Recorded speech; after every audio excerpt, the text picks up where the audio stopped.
ముఖ్యంగా ఈ సినిమాలో నటించినటువంటి ప్రభాస్ గురించి చెప్పాలి. ఆయన ఒక ప్రపంచం గర్వించదగినటువంటి నటుల్లో ఒకడు ప్రభాస్.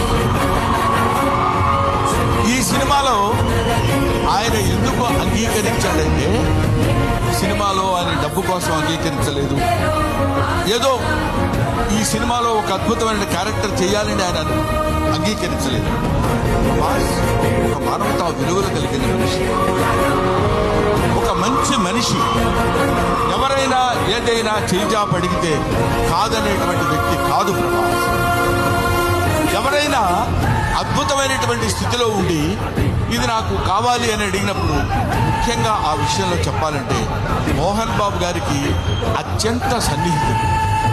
మోహన్ బాబు గారు ఎలాంటి వాడంటే, ఓ చిన్న ఆల్కహాల్ లాంటి వాడు, అలవాటైతే వదిలిపెట్టలేదు. అలాగే ఎంతో మోహన్ బాబు గారి మత్తులో, మోహన్ బాబు గారి ప్రేమలో మునిగి తేలినటువంటి వ్యక్తి కాబట్టి ప్రభాస్ ఈ సినిమాలో చేశాడు.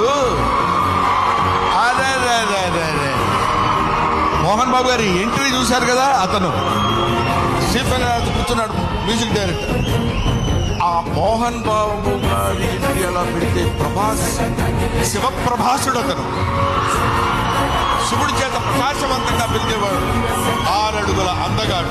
అతను విగ్గు పెట్టుకుని అలా వస్తున్నప్పుడు ఒళ్ళు గదురు పొడిచి వీర తాండవం, శివ తాండవం చేసేటువంటి విధంగా ఆ సినిమాలో నటించాడు ప్రభాస్.